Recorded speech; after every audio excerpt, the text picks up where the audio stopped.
What's going on, everybody? Welcome to the middlebrotha podcast. I want to thank you all for joining. We have another special guest. My name is Octavius and I'm your host. We have a policy savant, advocate for student voice, and fellow Arcadia Knight from Arcadia University, my alma mater. Brother, if you can introduce yourself, please do. Thank you so much for that highly thought out introduction, political savant. It's the first one I ever heard, but thank you. I appreciate that. Yeah. But as Octavia said, I'm Elijah Wilson.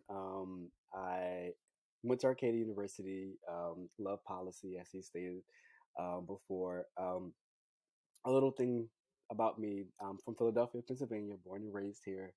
I actually work right now at a think tank doing policy work, helping students across the country, um, training them on how to write policy, how to research, how to um, advocate and do advocacy work, etc.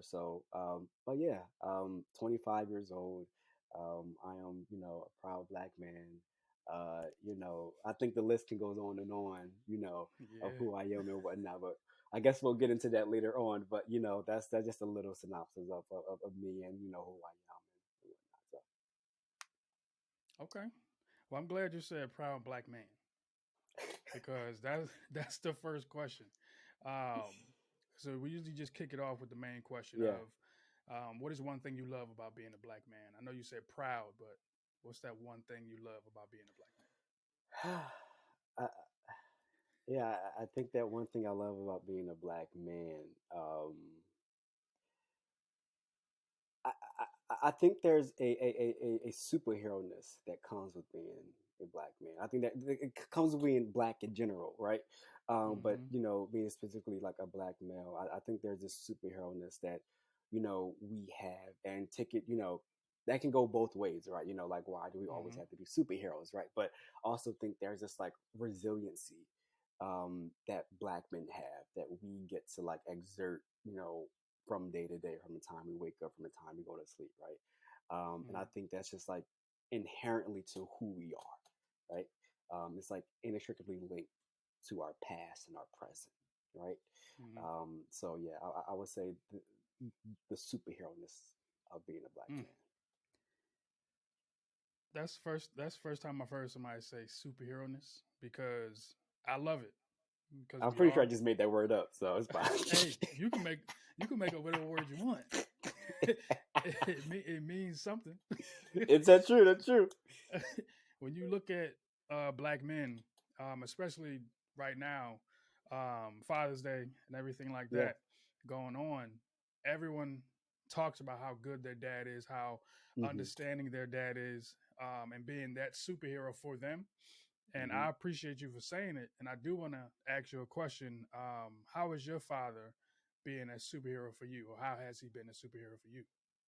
Yeah, so it was funny because this does fall on Father's Day, right? That's really one of Yeah. the things that I thought about when I was answering my question. Is my Hmm. dad, and it's really funny because I actually had a cookout yesterday, family cookout, and I saw, I want to say about like four of my uncles. My other uncle wasn't there, and whatnot. And this is the context to answer your question. And Hmm. one of my uncles, into life, that life, right? Yeah. But he wanted my dad to do better for himself, right? Okay. And so, he told me, he was like, yeah, your pop had the opportunity to like, be in the street and whatnot, but I told him no. I told him no. Like I told him to go into the service, right? Like I told Hmm. him when he get out the service, like, yeah, I might help you out, but you're not standing in this corner with me, right? Mm. And later on in life, it did work out, right? My dad was the one, who was able to like, move out of quote unquote the hood, right? Hmm. Have the picket white fence, what they call, right? Like the American dream of, like a family, like a home and whatnot, Yeah. get to travel. Like, so, he lived the life that his brothers and his family wanted him to live, right?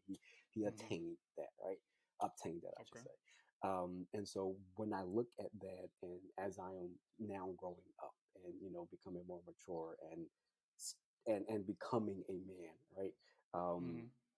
the things that I have heard him say about his childhood, I would be like, I could never go through that.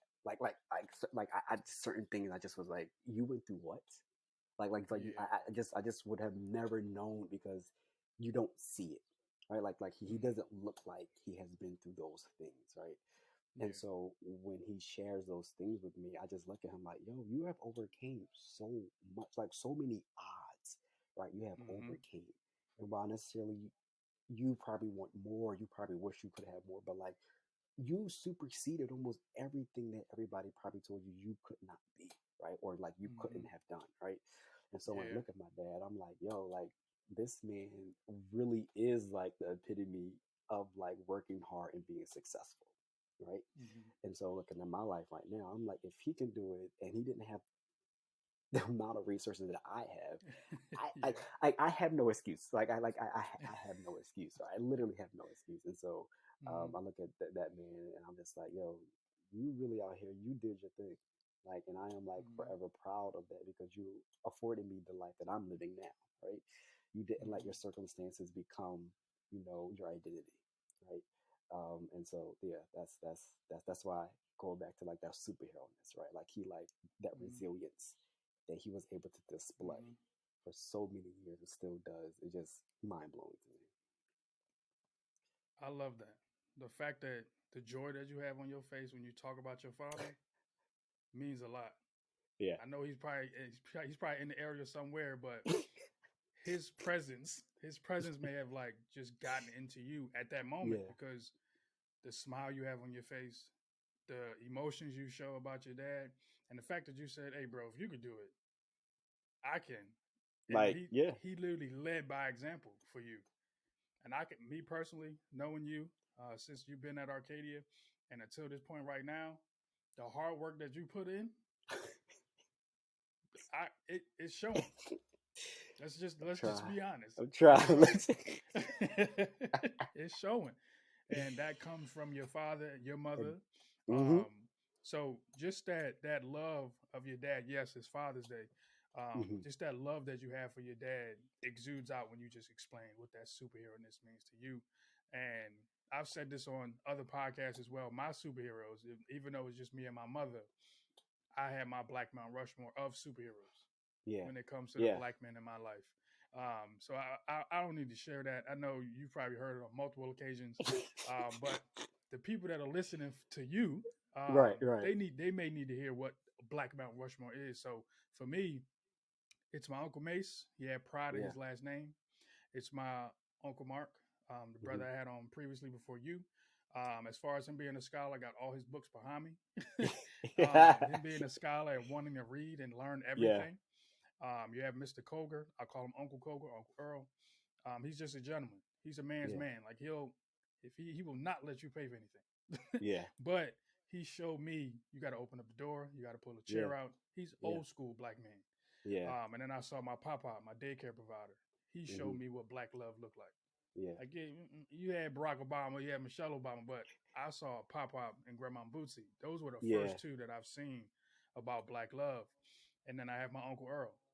Yeah. That man, he shows unconditional love to me. Yeah. And I'm not his son. Yeah.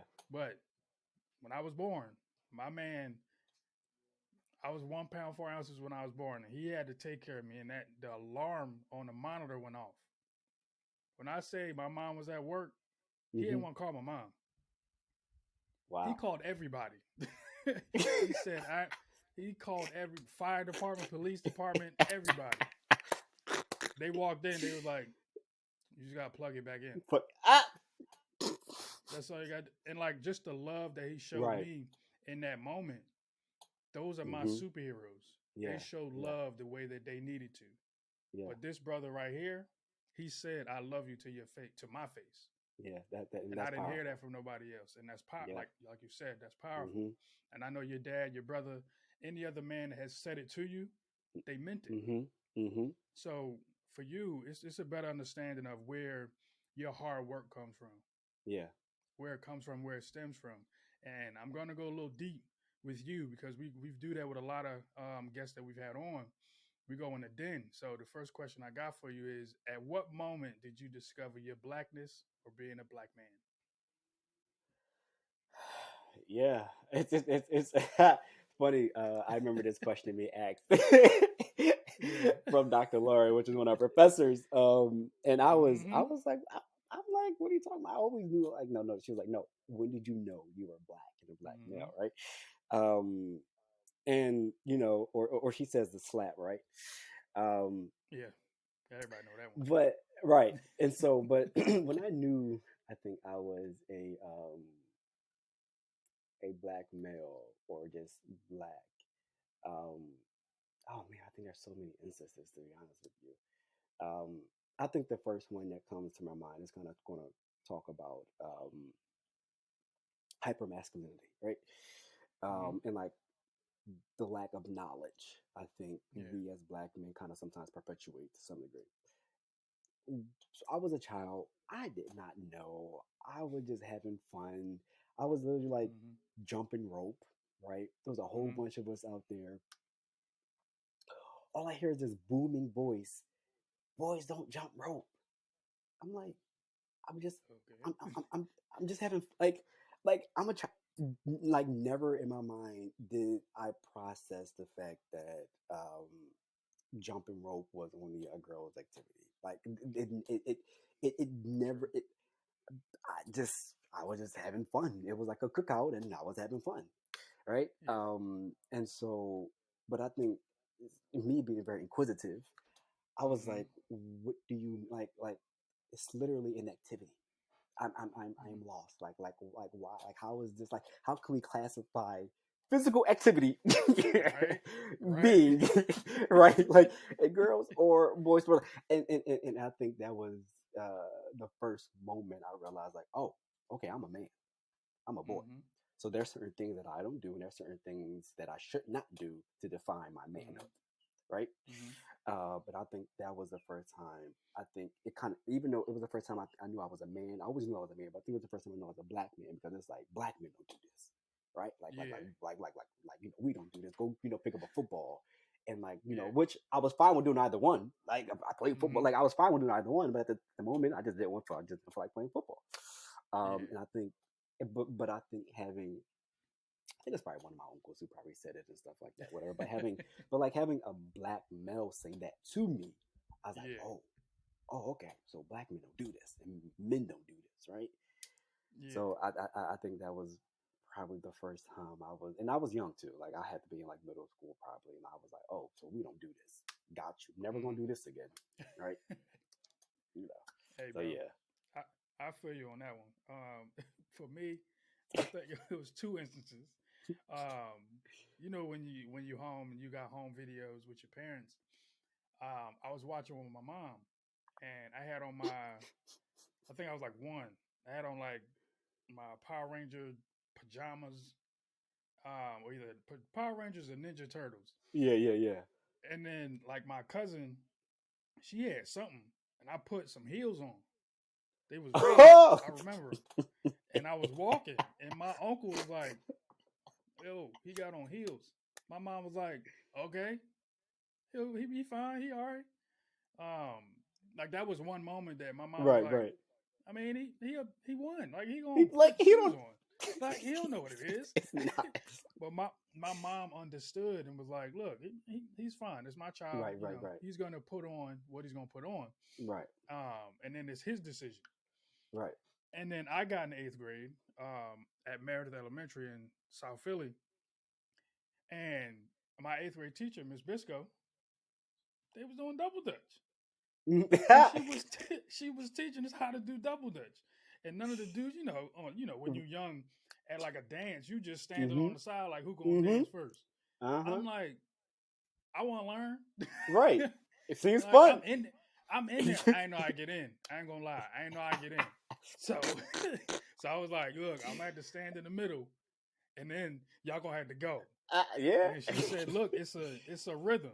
And Right. she gave me this black mom look like it's rhythm. That's all you. That's all you gotta know.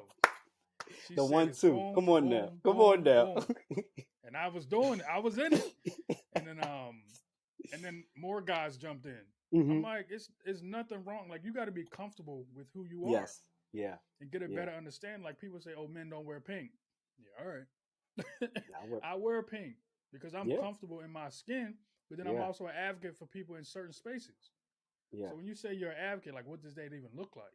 yeah, So yeah, when I yeah, say when I talk about how other black men, I love that you brought up hypermasculinity because even in that moment, people were looking at me, the young black men and other boys was like, "Yo, he just jumped right in."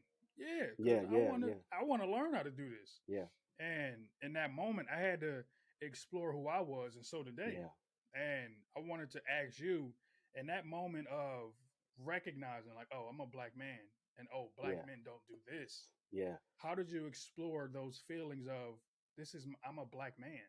Like, what did that feel like? yeah. I, I, I, I think that's how do I put it? That's a very like loaded question, right? Because I think Mm-hmm. even now to this day, like we all live through different, we all have different phases in our lives, right? Yeah. And I think like each phase kind of defines who we are, or something changes, or we figure out something and whatnot. Um, and I really do think that at a certain time, sometimes I'm like, oh well, like like, oh, so this is also what black men do, or this is also what black men don't do, right? Yeah. And so I think how I process that now is I look at Mm-hmm. the men in my life, right? Because I have a wide range of men in my life who do very who act different, but also act the same, right? There's some similarities, but also act very different. Yeah. And it's one of those things where I'm like, well, this black man doesn't do this, but then this black man does this. Mm-hmm. So it's like, what Yeah. do like how do black men actually really act, right? Or like Mm-hmm. what is the standard of how black men act? And I was like, and to this day, I don't know because there isn't none, right? Like there That's true. isn't none, That is right? true. There isn't That's none. true. And so when I look at how my grandfather acts, or how my dad acts, or how my uncles Mm-hmm. acts and stuff like that, or Yeah. how my older brother acts, right? I look at it from, okay, very different generational gaps, right, and stuff like that, right? You act one way, you act one Mm-hmm. way, but I see it in the sense of we all sometimes inhibit this like hyper masculinity, right? And it can be very Mm-hmm. detrimental to ourselves, right? Yeah. And one of the things I think when I think about, okay, how does a black man act, or how do we talk, and how do we walk, and what do we wear and stuff like that, I look at Mm-hmm. it as like I look at it like everybody always makes fun of me now because it's summertime, because quote unquote I wear the hoochie daddy shirts, right? And I'm like, look, these You are rocking shorts them, and I'm bro. fine with it, okay, right? Like You I am rocking fine. them. But then I look at it like, well, that's also a generational thing as well, right? Like it's also like a Yeah. very much generational thing. So, for me, I'm like, you know what? I feel comfortable. I'm cool. These are fly. Like, like it's fine, right? So when I like look at the very long history of black maleness, I'm like, all right, some things, yes, I will definitely gravitate towards, and I can definitely Mm-hmm. implement in my life.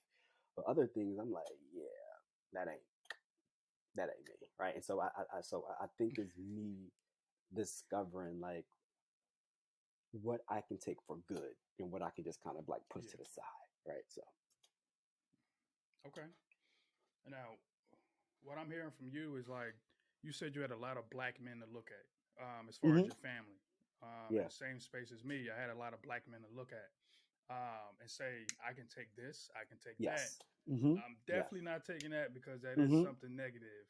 hmm So in this world that we live in today, where black men are not seen as human, they're not seen as um, who they really are, as the yeah, people that they should be. Um, so I know you said you learned from your father, your grandfather, your uncles, but how did you navigate society as a black man, knowing that these are flaws that black men have? I don't know the standard of what a black man is, and just understanding what um, your preferences are as a black man when it comes to these are the shorts that I want to wear. These are fly. This is my swag. This is my comfortability when it comes to me. So, yeah, how did you navigate society knowing all those things and knowing all those factors so successfully? yeah. I think I think it's a daily journey, right? Because Mm, I think I we like that. all want to make the people in our lives that we love proud, Yeah. And I think sometimes that can get to some degree very conflicted with how you live your life, Mm-hmm. right? Yeah. Because I want to make these people proud, but I also know that like I'm not really feeling this, right? So how do I mesh the two, right? Mm-hmm. And so, for example, in my family, immediate family, the first one to Mm-hmm. go to college, the first one to graduate, Okay. right? And I think that in itself was a eye opening experience, Okay. because the the the black man that I knew, that I saw, was very like hard, very aggressive, Mm. was Mm-hmm. very like macho, was very like like defense. Got Yeah. to college and I'm all like, well, if I come in that way, they're gonna be scared of me. They're gonna be like, who is this black? Like Cool I'm going boy. to an all white space. Like I can't act this way. Like Yeah. I can't act this way. So how, and like also like that's not even me. That's like I am not Yeah. like the hardcore, like that's not even me, right? That's not even me at all, Mm-hmm. right? And so it was like, okay, I'm in this space right now. Mm-hmm. I am I also see other black men who are professors and like doctors, and they don't act the way that I have grown up seeing other black men. Wait, Yeah. I like this. Like, okay, so like, oh, okay, okay, cool. Like, so like and so I think when I got to college, it was a gateway for me to be like, this is multifaceted, right? Where like Mm-hmm. if I need to put on that like, yo, what's up? Like you good? Like, or if I need like, hi, Mm-hmm. how are you? Thank you. Nice to like Yep. I can do both at the same time, right? Like so Mm-hmm. and so I think how I navigate the world and how I figure out, what does black maleness mean to me and how I act, how I all that other stuff. I think once again it's still being processed. It's still being defined and stuff like that throughout Mm-hmm. my life and whatnot. Because for so long, I think I just been inundated, right, with Mm. how one should act, how one should speak, Yeah.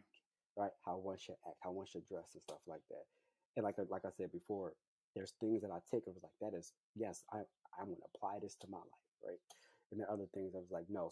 So being 25, I think there's still so much more that I'm gaining new perspective on and understanding Yeah. more and being open more to be like, all right, this wait, I said this didn't work. Maybe it actually will work. Like like being like Uh-huh. so I think it's an ever growing learning process for me and not being afraid also to have hard, difficult conversations with black men. Yes. Totally I agree. think that was something that I had to learn where it's like, I want to know why you do this because you're telling me Yeah. to do it. But Mm-hmm. can you open up and actually tell me why do you act the way that you act? Was it something in your life? Was it like, because you're telling me to do this, but I want to understand why you think this is the best way for me to navigate my life. Mm-hmm. So yeah, and that's been a really been, it's been challenging, but I think it's been Mm-hmm. really helpful to me to be like, okay, you want me to act this way. I've seen this all my life, but I need to understand the reasons behind why, right? Mm-hmm. So yeah. Okay. I appreciate you for throwing um I wouldn't call it code switching. I think that's just being, black people. Um but Right. I just You I know. just think that yeah. I just Yeah. think you gave a good example because I I came on the Arcadia's campus in 2011. I was in Hmm. the Gateway program, Yes, same, and same.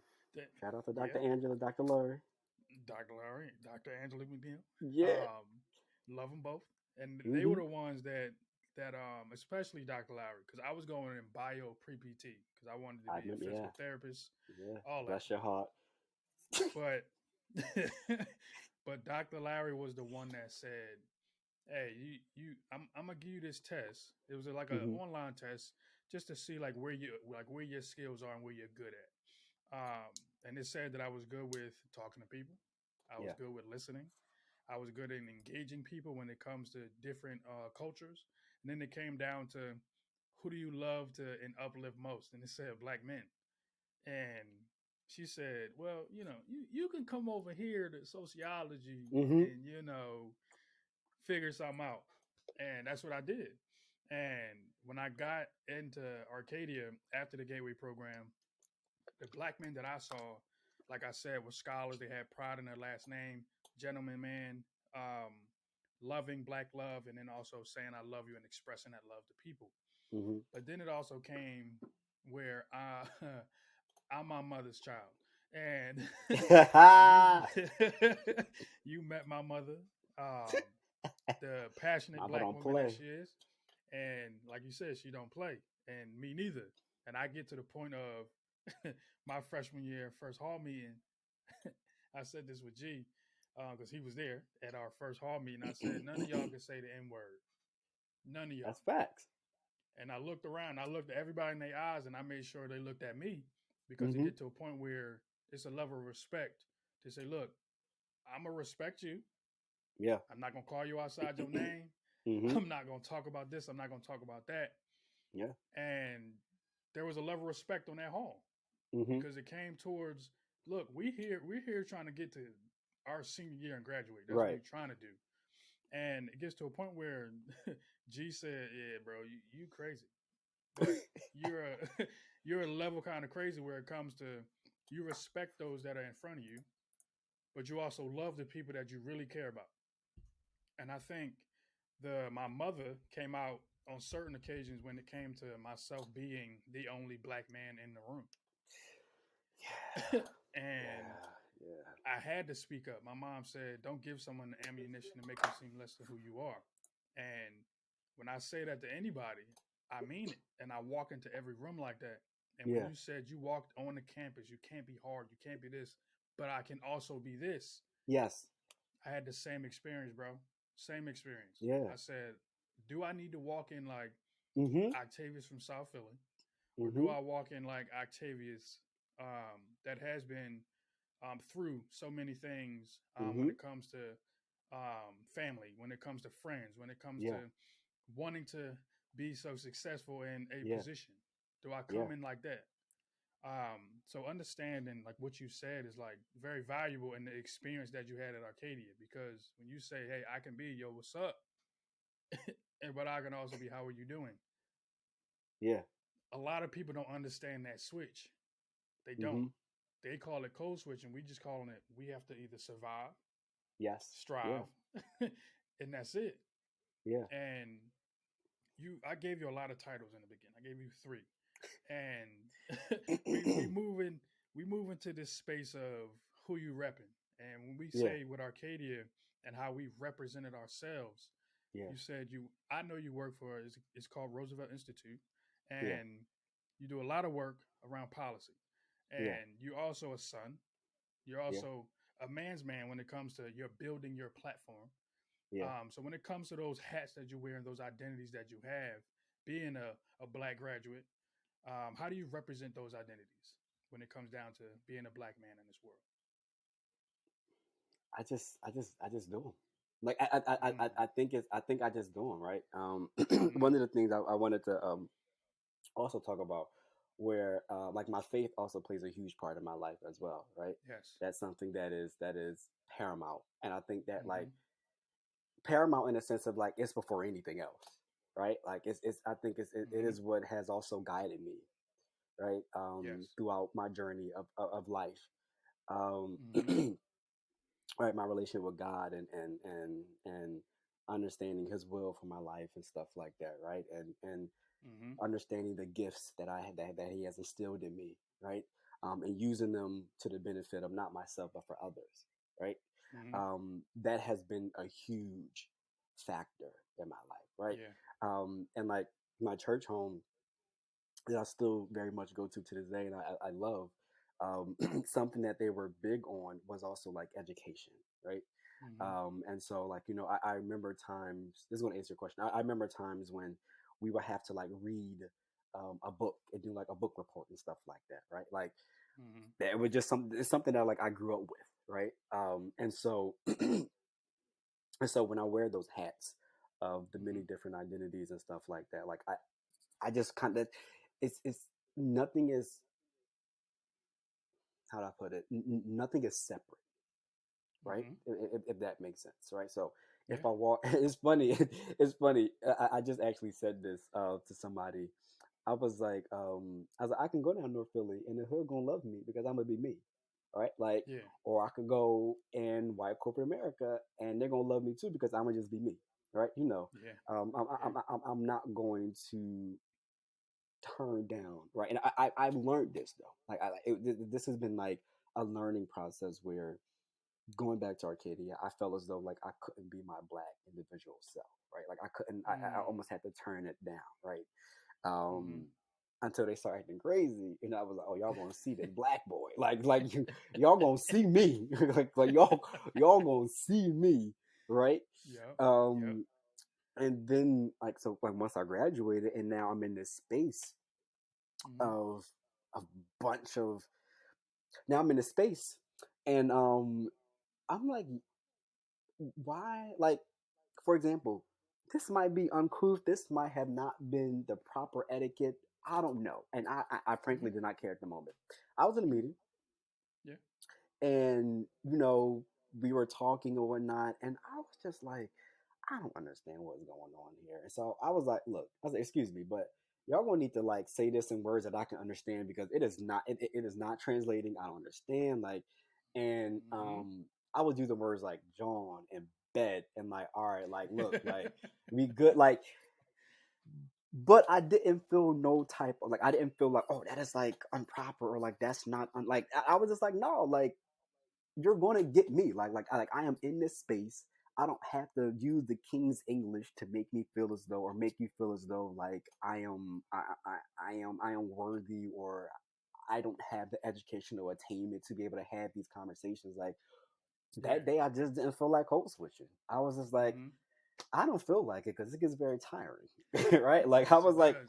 I don't feel like it, and y'all about to get me, like y'all about to get this Yeah. real like me. And somebody messaged me and was like, I feel like you just went really Philly, and I was like, well, this is where I'm Mm-hmm. from, so I was Yeah. like, they were also black, so I didn't, I was like, yeah, bro, like I did like Mm-hmm. 100%. I was like, but I don't understand what you're trying to say, but I was like, okay, we can have another side conversation about what that like may look like, but Mm-hmm. I go through the world with just wearing those hats. Like, I really do. Like, it doesn't matter where I'm at. Like, my family, Mm-hmm. I mean, we can be talking about French toast. And I'm like, did you Mm-hmm. know that the cocoa bean that they The use to cocoa bean. manufacture the cacao bean that's actually was manufactured in Africa, but they pillaged it. And I Mm-hmm. like so like like I am always like that is like that is me the Yeah. most mundane thing I'm going to bring it back to something that is educational or something that is political Yes. or like that is me and I'm proud to wear those because people know they can come talk to me about those things, right? Yeah. Like I just Yeah. had somebody call me yesterday and they were talking about a situation that they had at work and Mm-hmm. it was with a coworker who was white and they're from another generation but they Mm-hmm. respect, right, where I'm at in my life, and they respect the knowledge that I have and the Mm-hmm. education that I have and the passion that I have for Mm-hmm. for things of blackness Yeah. and having those difficult conversations with white people and stuff like that. And so I wear those hats because you don't know, like I don't know who I'm going to affect, right? I don't know who I'm going to come in Yes. contact with. So if I wear those hats, if I'm in son mode or if I'm in uncle mode, right? Mm-hmm. Or if I'm in work mode, right? Or if I'm at the church doing things, helping out with young people or whatever, like I'm still going to be Elijah, like no matter like where I'm at and stuff like that, right? Um, Mm-hmm. and so yeah, like that's yeah, those hats don't come off. And like sometimes do people wish that like I can tone down, like, all right, sir, we don't need a history lesson. I'm like, well, you're gonna get one. You're You gonna gonna get get one. one, You're cause it's gonna get me. one. Listen, you're gonna get one, right? Um, but I will say sometimes to my own detriment, because I'm very analytical thinker, Mm-hmm. and so sometimes I do just need to like shut down. Yeah. And like sometimes I do need to like I'm gonna turn off this news. I'm not gonna read a book. I'm not gonna read another article. Because I need like my brain needs to rest, right? Yeah. Um, I said this to somebody before. There was a story in the Bible where Paul was kind of like going back and forth. He was in jail. He had to go see. I think it was King Agrippa, and King Mm-hmm. Agrippa was like, "Much knowledge had made thee mad." And Mm-hmm. I look at that. I'm like, you know, sort of kind of out of context for what the situation was, but Yeah. in context for like sometimes I use it. I'm like, wow, has much knowledge made thee mad? Because I can't stand the world. Like Mm. I cannot stand Mm. the world we live in, Mm. right? And then I'm just like, all right, well, you have this knowledge, right? And you Mm-hmm. wear these many hats that are influential in people's lives. How can you disseminate this knowledge so that people can understand how to navigate the world in which they live in?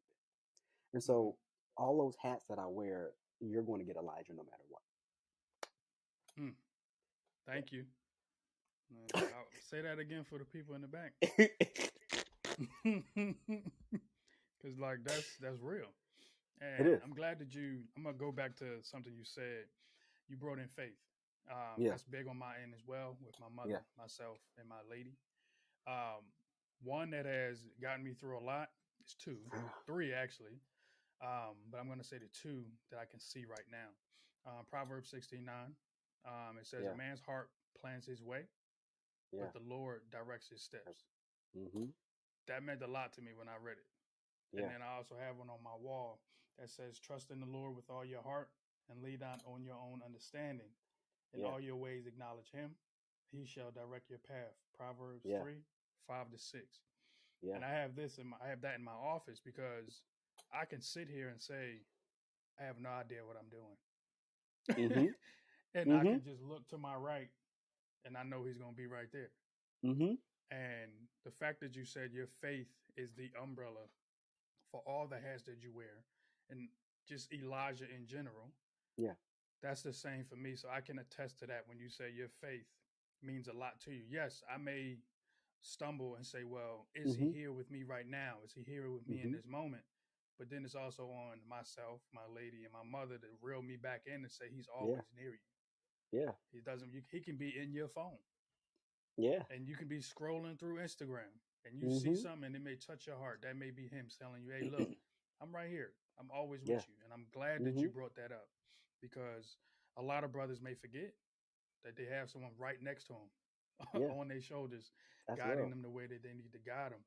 And I appreciate you for saying that because it's big and it's key, especially for how you're moving and how you're shaking, because it gets to a point where at your highest moment, the devil will try to creep in. Yeah. He will. Yeah. And he will ask you some questions. He will bring people in your space that'll make you think and make you dig that hole for yourself. And I Yeah. appreciate you for not being caught into that hole Yeah. because that's where some of us get caught at. And with all these, like I've said to you before, you have a lot of hats, yes, but you come in as Elijah, correct? Yeah.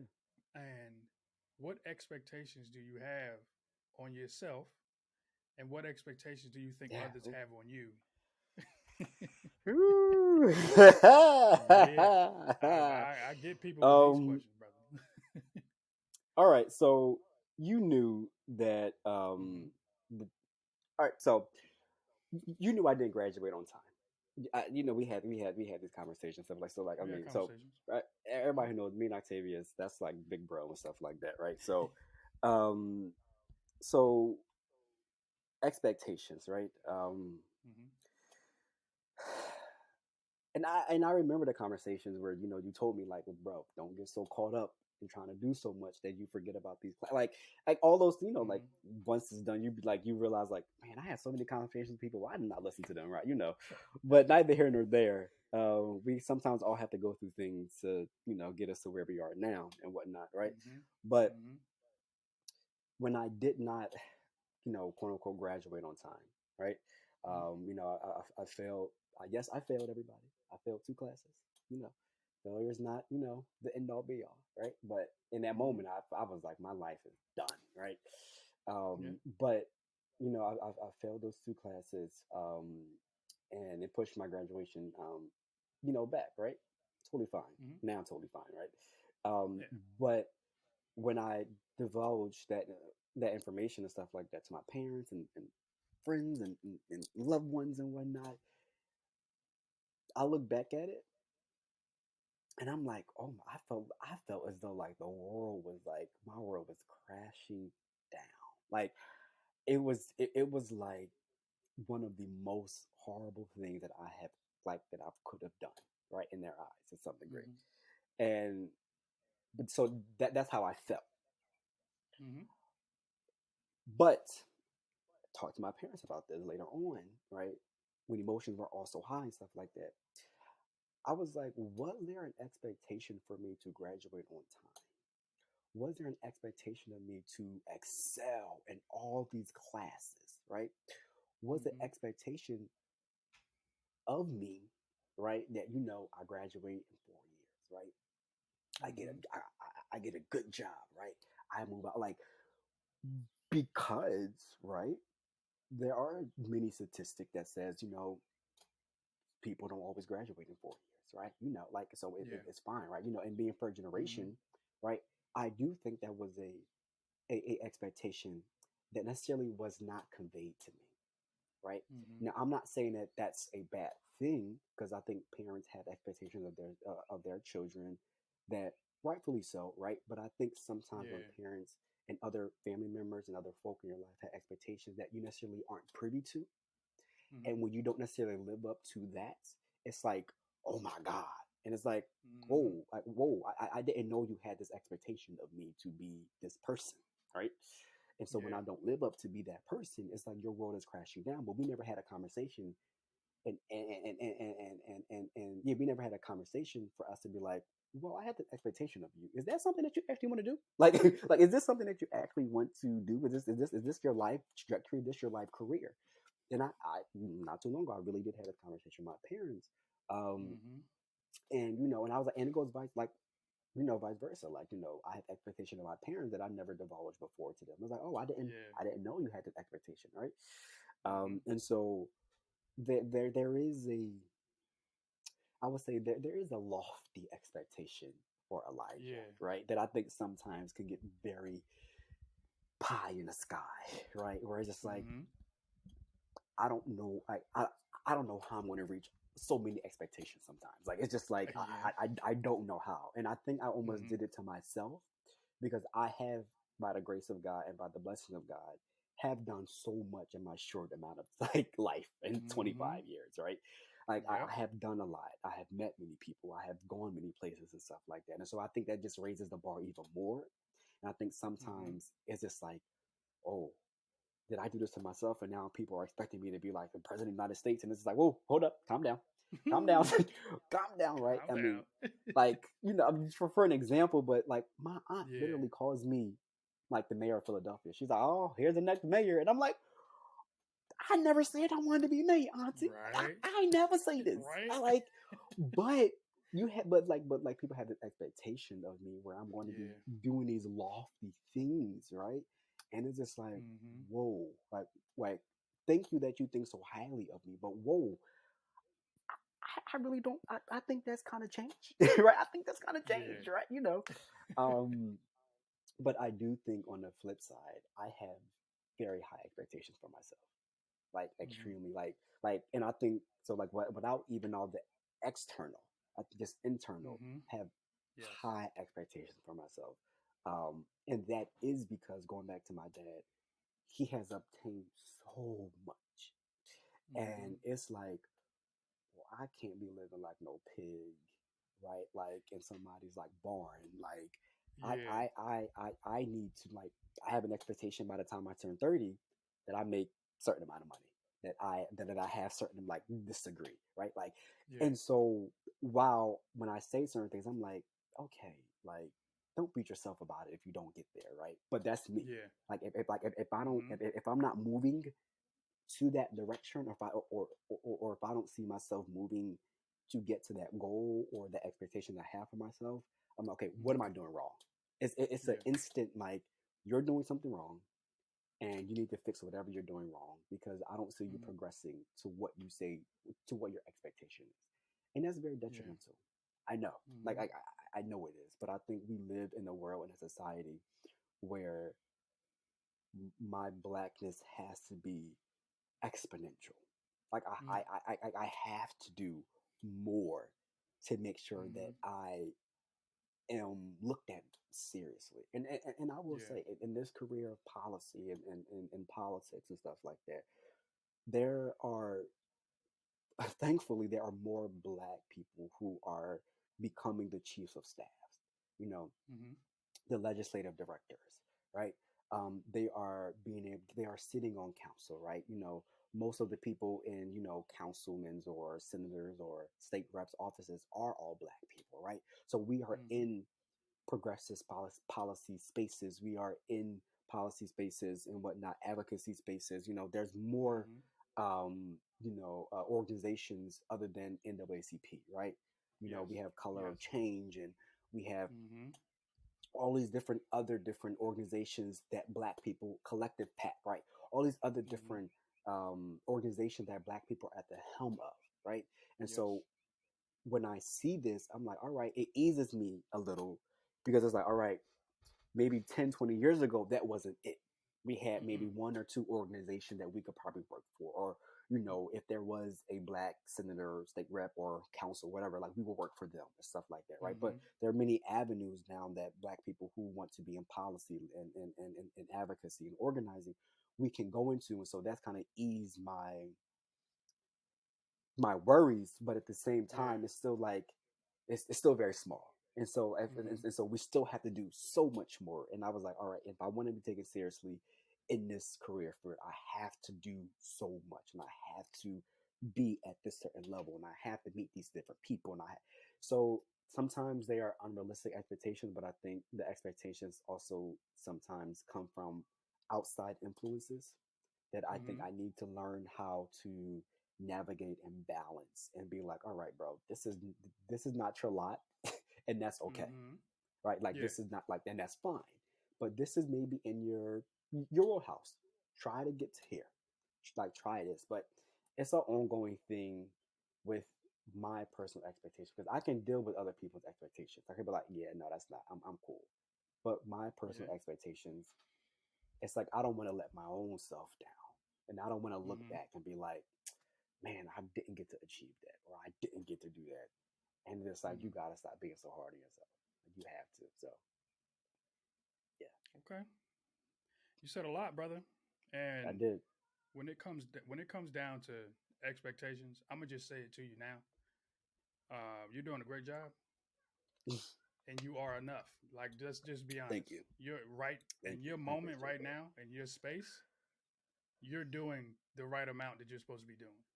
Thank you. I appreciate Let's just be honest, because you could say you have you you could say you got high expectations for yourself, that. Yeah, yeah, but then it also gets down to, okay, how can I get to this space, yeah, but do it strategically and effective, yeah. but then also for my benefit when it comes down to my mental health, my physical health, and Yes. my understanding of who I am. Yeah, And that's the main reason why these sound like conversations that we had before. And just getting into the space, just getting into the space of understanding yourself. We yeah. I'm seeing it now. Like I said it to Horace a couple. He was on my first episode. Mhm. I said, brother, we've had conversations before, Mhm. and what I'm seeing right now, I love what I'm seeing. I can say it Yeah. to you, Thank you. and Appreciate that. I can say it because I've seen where you were and where you are right now, and that's just but by the grace of God that you said Yeah. I got to do something. Yeah. And when you say you have high expectations for yourself by like the age of 30, this brother Jay-Z ain't get hot to win. My man, they said he came into the game late. He was 28. Yeah. That's true. Look where he at now. That's true. Because I'm gonna just say it out loud. Will Smith, Jay Z, Kevin Hart, Nick Cannon, a lot of other black men that I look at, I call them free black men. Yeah. The other black men that I've mentioned, they're free black men as well. But people want to say free black men comes with money. Mhm. Nah, these brothers here that I just mentioned, they know that they have the power to do X, Y, and Z. They know. Mhm. They know they have the money to do X, Y, and Z. But when it comes down to it, they say, I'm happy because I know where I came from. Yeah. Yeah. And the fact that you said, I know where I came from, we talked about this, you know about it, look where I'm at now. That's true. That's true. You can't really get upset about where you are. And the That's true. expectations that people had on you, bro. My cousin called me the mayor. And I'm like, I'm like, no. And like that's not even an expectation she has on me. She just Right. wants me to be a good, The best. successful, happy Mm-hmm. black man. That's what she wants me to be. She just says that because I work in City Hall. My Right. mother, on the other hand, yeah, she has expectations for me, but she vocalized them. Mm-hmm. She understood that. Say, look, I know you want to do bio pre PT. Good. I'm gonna support you any way possible. I got in the car with my mom and I failed the test. And I got in the car with my mom because I said, look, I need to talk to somebody. I ain't feel like talking to the people at Arcadia because I ain't think they could do nothing for me. It'd be My like mom that. drove. My mom drove from her house, came up there. Just so happened I was leaving that day, Mm-hmm. and I said, "Mom, I need to just say this out loud." I just said, "What's wrong with me?" Right. Mm. Like it got to that point where I said Mm. I failed this test and I had to withdraw from this class and then change Yeah. my major to sociology. Yeah. And I said, "What's wrong with me?" She said, "Don't ever say that." Whew. She said, "Nothing's wrong with you." Yeah. She said, "You're an individual. You're a man that is very expressive, but also wants to listen to people." Yeah. She said, "You have to understand that." She Yeah. said, "Maybe that's not the space for you." Mm-hmm. You got to understand. She said, "Yes, my expectations was to support you any way possible." She said, "Just because your path is going this way does not stop me from supporting you." That's good. She said, "Wherever you go, I'm gonna be right behind you until your woman get there. I'm gonna Yeah. still be there." She said, "But when your woman get there, she has to support you, and you have to support her. So Yep. understand this roadblock that you have right now. That's your roadblock. You have to get around Yeah. it, but I'll be there to Yeah. support you." And yes, I had expectations for myself. I wanted to be, a physical therapist in the NBA. That's what I Yeah. wanted to do because I Yeah. loved Mm-hmm. basketball. And I said, you know what? Let me figure something else out. What else do I love to do? I love to Yeah. engage black men like I'm doing right now. But Yeah. then there's also now the space that I'm in with my job. I'm helping every black man in Philadelphia. Yeah. So it's like at this moment, God put me in a space to say, hey, bro, this is this is the moment that's going to define you. And you had the same exact moment, brother. The moment of, Yeah. man, I ain't graduated. That was your Yeah. defining moment to figure out who am I. It Like really was. everybody had expectations for you, but you didn't. You wasn't even thinking about it. You was thinking about everybody else's expectation on yourself. And then at that moment, you said, "Okay, who am I? Who is Elijah, and Yeah. what does he want to do?" Yeah. That's And real. I commend you for that. I commend you for asking that question and saying, "This is what I want to do." Because when you That's had real. ASAP and I spotlighted you with my job, Mm-hmm. bro, you looked happy. Oh, very much Like so. I you loved looked it. happy. Like, Loved it. and then the position you're in right now, bro. I'm gonna be honest with you. A lot of people don't say this about black men, bro. You glowing. Let's just be honest. Let's just be honest. Like I'm gonna say it. You glowing because your skin looks shiny. You look fit. You look fit. So it's like these things that are coming to you. You're in the space of evolution right now. Yeah. Let's just be honest about it. You're in a space of evolution, and it comes to I'm out my cocoon at some point, bro. Yeah. Like I was a That's caterpillar true. crawling. I'm about to start flying, and you Yeah. you don't know when that's gonna come. Neither do I, bro. I'm 29. I'm getting married in September, so it's like, bro. So it's like you don't even know where that space is Yeah. to get a better That's understanding of true. like what's your next chapter. Yeah. So, like I said, you had expectations from a lot of people. I've had expectations from a lot of people. Yeah. So the question I do have for you is, how do you want people to perceive black men when it comes to how they look at us? Because I know you talked about when you walk into corporate America, you're Elijah, and they may Mm-hmm. look at you a certain way. When you walk down Mm-hmm. North Philly, I almost said South Philly because that's me. In North Philly, they respect you. They understand who you are because that's Right. Elijah. So how do Right. you want people to perceive black men as a whole? I think the first thing I thought about, and thank you for saying all that you said. I don't want to, move past. I appreciate that. I appreciate No problem. that. Like humans. I like I feel as though it's just so like it's just so simple. Like it's just very Mm-hmm. simple. Like as Yeah. humans, like we are not some boogeyman, right? That history has said that we were, right, and Mm-hmm. are, right. Mm-hmm. We are not these. We are not violent people, right? Mm-hmm. Are there people who are violent? Yes, Yeah. but we are not violent people. Mm-hmm. Um, and so, I think at the core of it, I want people to perceive black men as just humans, right? Like Mm-hmm. who have struggles, who have mental health issues, right? Who have identity crises, um, Mm-hmm. who struggle,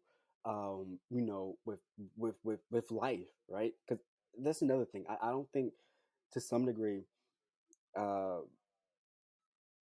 black men get the opportunity to, like. This might be a question that you have later on, but I don't think black men get the opportunity to feel.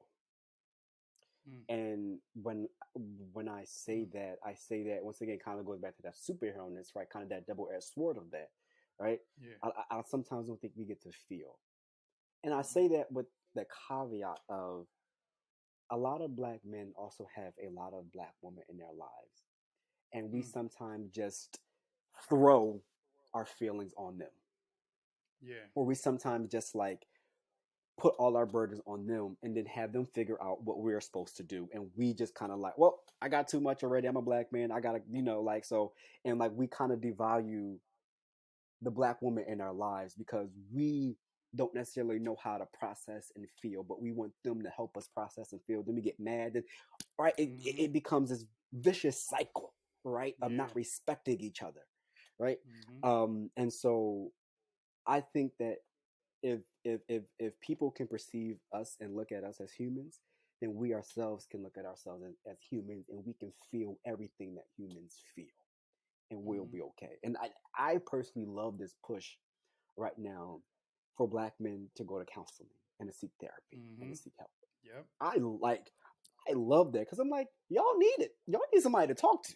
And not your We do. homie from down the Nope. street, not your Because homie, your homie don't know. from because your homie don't know. Your homie can't Yep. help you. Your homie cannot Mm-hmm. help you, right? Because y'all both going Mm-hmm. through the same thing and y'all gonna give each other bad advice, right? Yep. But if we don't but if people don't see us as humans and we don't see Mm-hmm. ourselves as humans sometimes, then we won't Mm-hmm. go seek help because like I got this. I'm not dealing with that, man. Like you good. Like, like I'll just figure it out. Like, yeah, you can Yeah. figure it out, but you also need to understand that the emotions that you're feeling, they're real. Yeah. Like they're real. So I answer your question. I just want people to look at us as humans because I think that that in turn will make us look at ourselves as humans, right? With feelings and emotions and issues and everything that comes with that. So Brother, I hear you. Because one thing that I've noticed, this is I'm not endorsing nobody, but this is an organization that I've um, been connected with. I've done yeah, a speaking engagement forum. I've attended some of their yeah, spaces that they have for black men, and it's called Black Men Heal. They give free okay, therapy to black men. But then they also have King's Corner, where if brothers are not nice, able to attend those free therapy yeah, sessions, they have moments on Sundays at 7 o'clock that allows you to. They have speakers, they have guests, but they also just have a space for black men to feel, like you said. yeah, And yeah, that space of understanding yourself is big because um, I can say I fall criminal to putting all my feelings onto my fiance. When I sit here and mm-hmm, say, "Look, this is how I'm feeling. This, and that. I got this going on. I got that going on," mm-hmm, and not recognizing that she's going through some stuff too. mm-hmm, And that's the thing where I got to take that step back and say, okay, how can I approach this situation by asking her, "How are you feeling today? yeah, And is there anything on your mind that's going to either block this conversation or mm-hmm, turn this conversation to where you may I may trigger something mm-hmm, on you. mm-hmm, Um, to where something may have happened at work, and then I may say something, and it may jog your memory about what happened at work, and then now you're just frustrated. That's a novel It, concept. I tell you. I tell you. it gets to a point where I can talk to my friend. I can, Hmm. but then there's also my friend is coming from their bias or their understanding or their Hmm. experiences. They're not coming Hmm. from a space of I hear you, but here's the the ultimate or alternative that you may need, Yes. because people may Yeah. give people medication and that medication may not work. Hmm. They may just need somebody to talk to. Hmm. Hmm. And I think when you said perceiving black men as human, we've had a lot of brothers on here say that. So that's an Mm. ongoing thing. And I would just be honest. It's an ongoing thing that, yes, we have everybody can be violent. Everybody. Yeah. Hmm. But it's not just one specific group Hmm. that is violent. Hmm. There's also a specific group that has to survive as well. Hmm. When it Hmm. comes to when you're in a certain neighborhood, when it comes to when you're Yeah. placed into a certain neighborhood and you see on every corner, he looks like me. Yeah.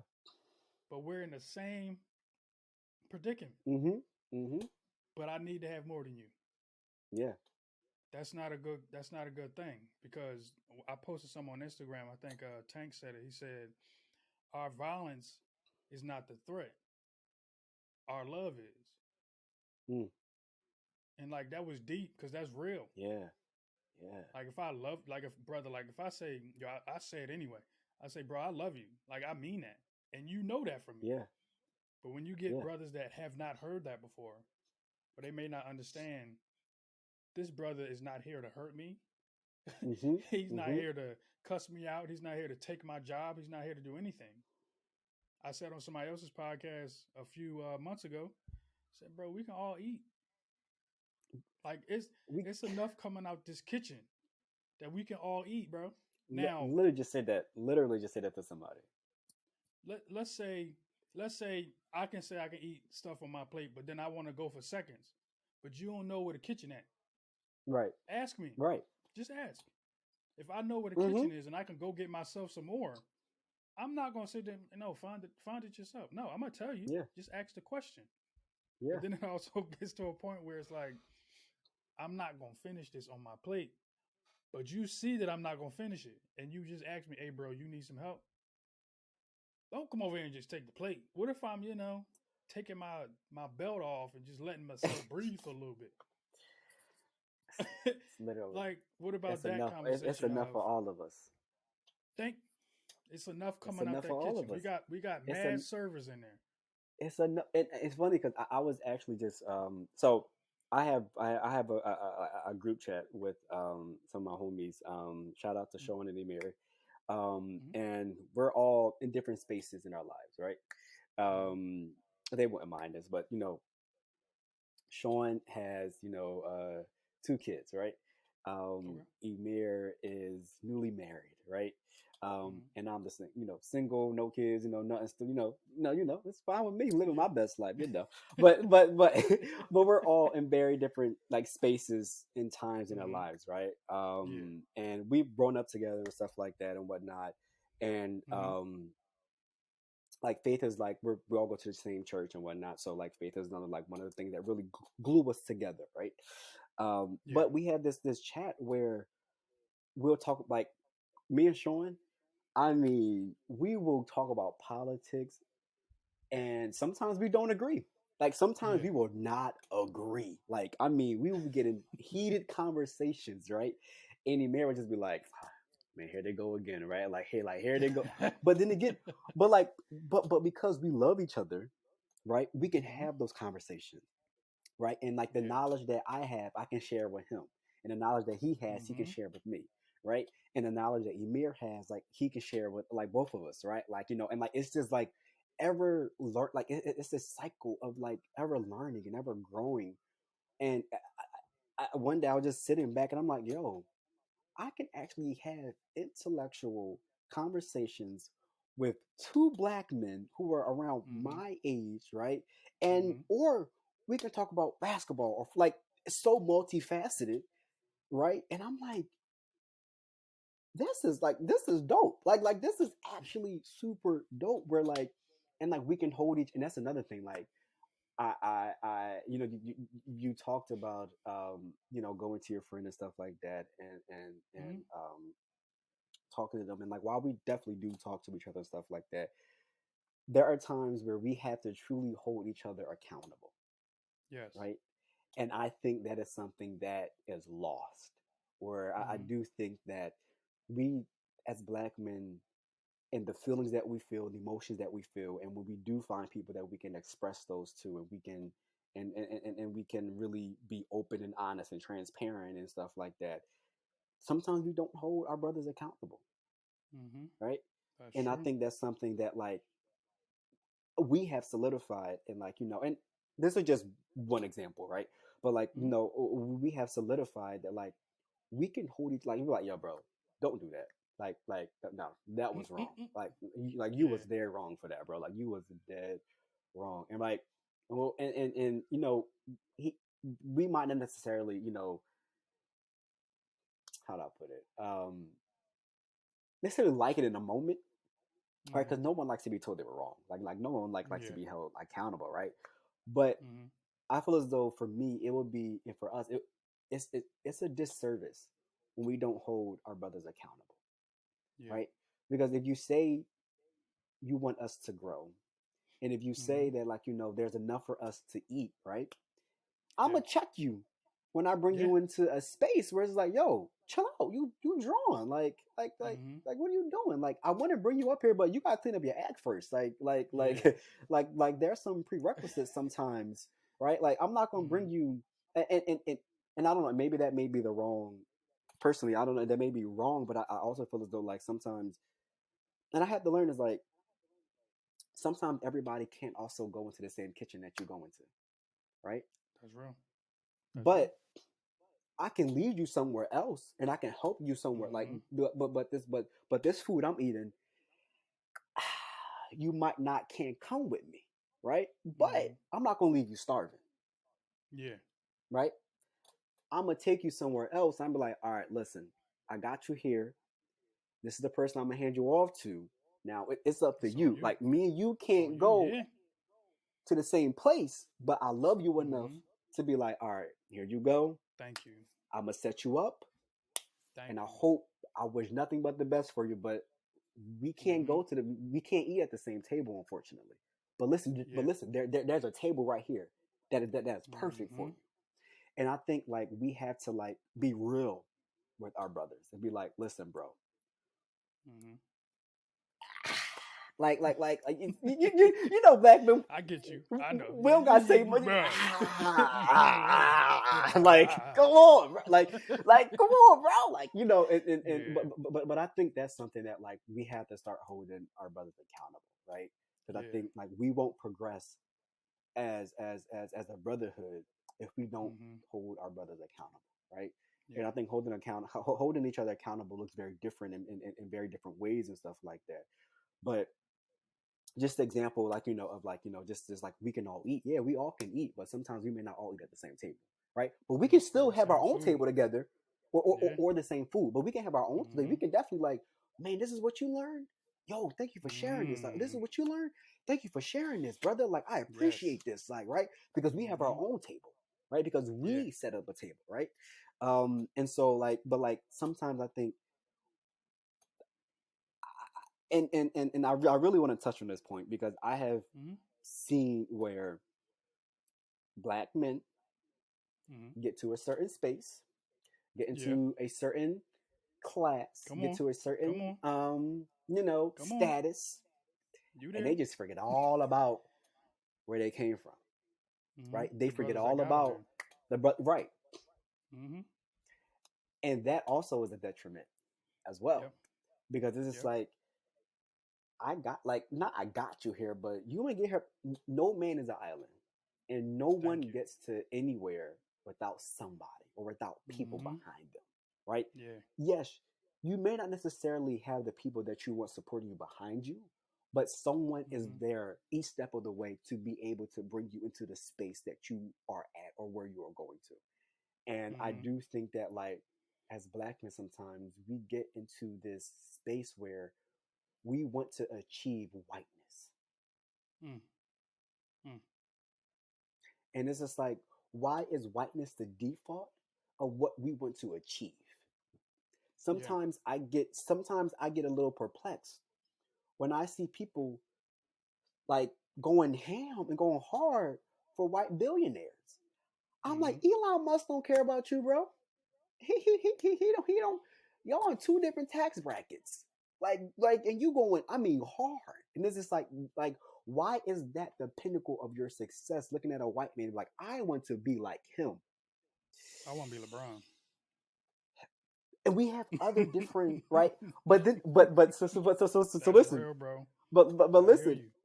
I think so. I'm gonna challenge you on this though. I'm gonna I challenge you know. because you know me. That's why I I'm gonna said it, bro. challenge you. That's why I I'm gonna said challenge it. you because sometimes I'm also like, well, what does black capitalism look Thank you. That's why I like? said And it, because like, I knew you was gonna say it. I knew it. and Thank you. how do we? Because we all know capitalism is going to be the death of us, right? But and I Mhm. won't go into but how do I we know. as black people and how do we as black men? Because capitalism is just the way of the world. But like, how do Mm-hmm. we look at black capitalism and be like, I want to achieve this, I want to garnish this? And this is not me saying that, you know, don't try to achieve, success, right? Because I'm Mm-hmm. about to go get my master's and whatnot. Like, I want to Mm-hmm. be in a like this is not me saying like don't try to like get your bread and stuff like that. Not at all. Yeah. But I think sometimes when we begin to reach that success of like, oh, capitalism, this looks good. I can navigate. I got money. I have disposable income. I can all this other stuff, right? Yeah. Because I was like, when I got my first check at this job, I was like, I said, hold up. Hold up now. I said, I'm in another class. Okay. Mm-hmm. This is beautiful, right?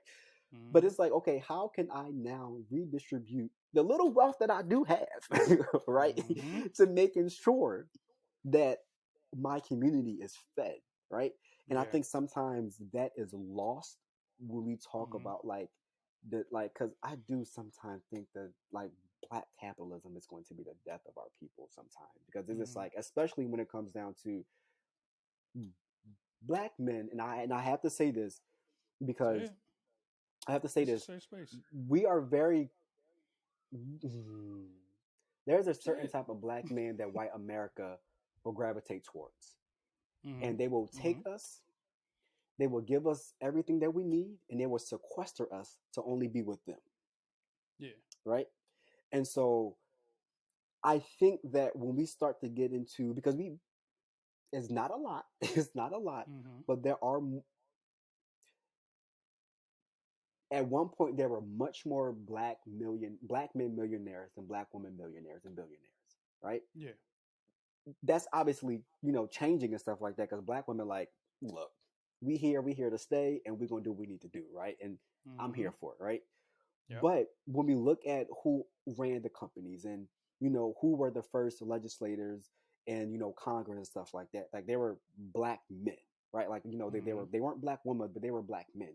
And Yeah. so there was always this like, yeah, this is a white man, but this is a black man, but we're still men. So I'm gonna uplift you first.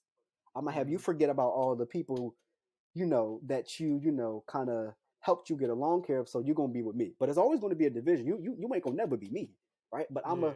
I'm gonna let you see, what it feels like, right? What you could And have. I Yeah. do think that like that mentality sometimes really does hurt our people because it's like sometimes we get into the space where it's like, well, if you can do it, then I can do it.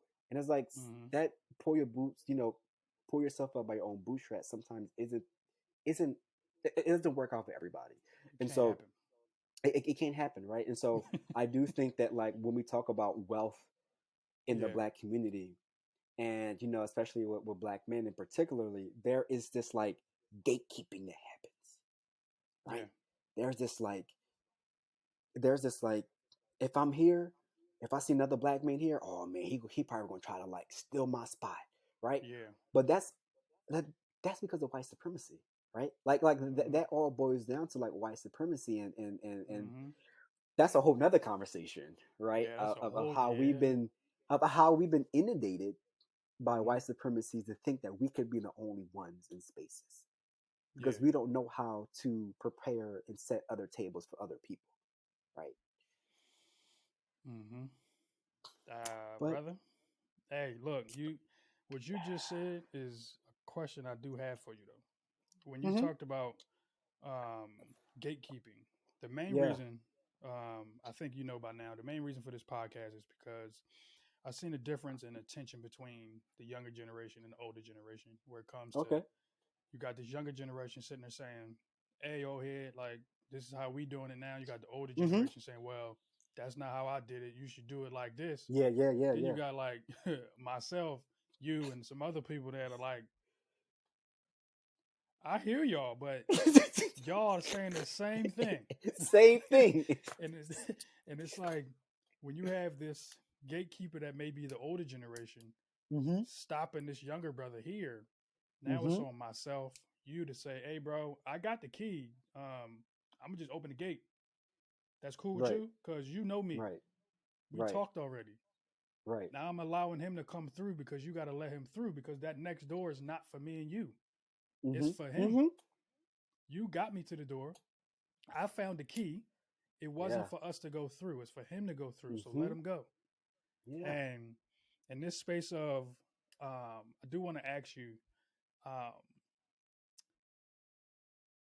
some advice for some either the younger generation or the older generation or both. hmm Um, what three pieces of advice would you give either or both? Just three pieces of advice. If you only got one, that's fine, brother. Um, I think talk to each other. Like, I think it's simple as that. Like, I think Mm, respect each other, right? I think talk to each other, respect each other, um, and like help each other. I mean, I think they're very much all very mm, like similar to some degree, but I mm, honestly think that like the more we can get generational conversations, mm, the more we would be so far off. I think we have lost the sense of community mm, in the black mm, community. Like, and mm, I haven't. There's. I think the old way of this is once again, it may still happen. I haven't mm. seen it in a while, but Yeah. going to a barbershop, having different generational conversations, right? Mm, But having it be where all people feel comfortable, all black men feel comfortable to have conversations, right? Because the yeah. barbershop is a very sacred place, right? Yes, it It's it's is. it's it's, it's like for people like it, it's a sacred place, right? Yeah. That's It is yeah. the therapy. It is. Mm-hmm. I mean, it's therapy. It is where we talk about almost wife, kids, or It's the it's where we talk runway. about. You come in It's with everything literally on. like it is where we are our most authentic selves sometimes, and Mm-hmm. that's not true for everybody, Yeah. right? But I do think that if we can go back to having intergenerational conversations, it will be so like we will be so far, like we will be Yeah. so far along because I do think Mm-hmm. that the younger generation and the older generation have rightfully so great things to share and great things to say, right? Like 100%, Mm-hmm. right? But I think because it's just a steady clash and no one is Yeah. listening, no one can actually like provide the help that both are seeking, right? Mm-hmm. And Yeah. so that's honestly like where I see one of the downfalls of us really progressing as black brothers. We're just like, no, come speak to this black brother. Mm-hmm. Yeah, you may think this way, but like you also can learn something from this 19-year-old, right? Because the world Mm-hmm. that we are living in now is extremely different from the world that our grandfathers and our fathers and our uncles lived in. Like, Mm-hmm. you know, so I do think that if more people, if more of us will really have those intergenerational conversations, and I say this with the privilege of being able to have these intergenerational conversations when I'm with my uncles or when I'm at church talking to the older guys and stuff like that, Mm-hmm. and they listen to us and we listen to them, and we can have a very we can have a conversation. We're like, I don't see it that way, but I'm gonna respect you, and it's Yeah, cool, right? Like it's cool, right? We don't gotta be that's like, true. what, like we're not Mm-hmm. fighting, right? But Yeah. I think I also, yeah, I just want more of us to have intergenerational conversations because I think we would be so much more further if we did because we can learn so much from each other. Okay. Now I know the experience that you've had, the experience that I've shared as well. Um, this is a signature question I've asked everybody, Yeah, and it's also another reason why this podcast even started. The podcast even was created, um, based on what you've seen and all the experience that you've had with black men. yeah, What's one thing that black males can do to grow together, like that community you said? yeah.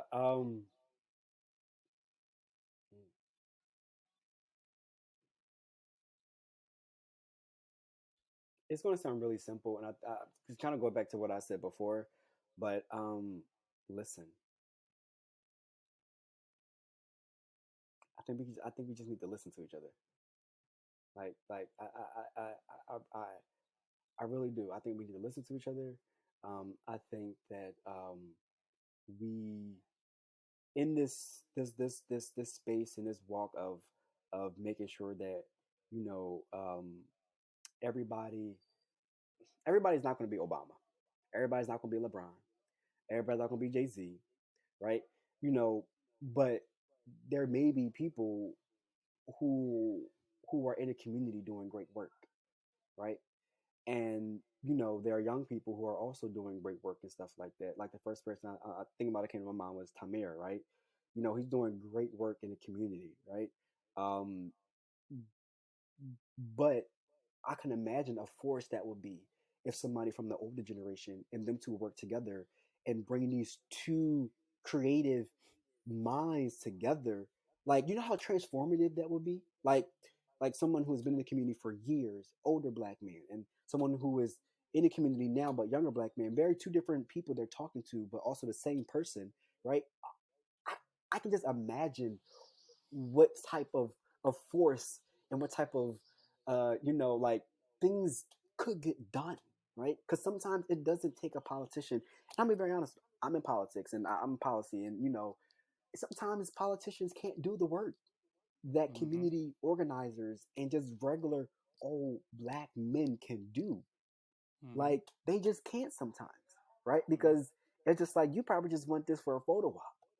But if there is a Tamir or if there is somebody who is older and it's like gun violence is a thing. Like, bro, why we have these guns? Like have community events talking about these things, right? And Mm-hmm. we're not gonna bring no politicians around here. We're not gonna bring nobody from city government. We ain't gonna bring no police. It's gonna be us talking. Mm-hmm. I've been in this neighborhood for X amount of years. I see y'all, and I have somebody else who also has been in this neighborhood for X amount of years. We're gonna bring y'all together. We're gonna have a conversation. What's up? Mm-hmm. Why are we so angry? Why are we so Yeah. violent? What is going on? And I think that like if there is authentic listening that happens, I think that is transformative. Mm. That was good. I like that. I really do. I really like it because you literally summed it all up. We have to listen to each other. Yeah. That's basic common sense and very simple and to the point. We have to listen to each other. Um, before we end, I Hmm. do want to elevate you and your work. If you want to plug anything as far as your work in the community, your job, personal life, and also plug any social medias that you have, brother. Yeah. So honestly, to be honest, I've taken a break from doing any like extracurricular activities besides just like working and stuff like that. Mm-hmm. Um, if anybody who probably watched this or know me or I've for quite some time I was on the go. I was just doing things. I was just like always doing things, always running and stuff like that. And so this season of my life, I'm just kind of like I'm a like any extra, like, I'm not really doing that right now, which is beautiful, to be honest with you.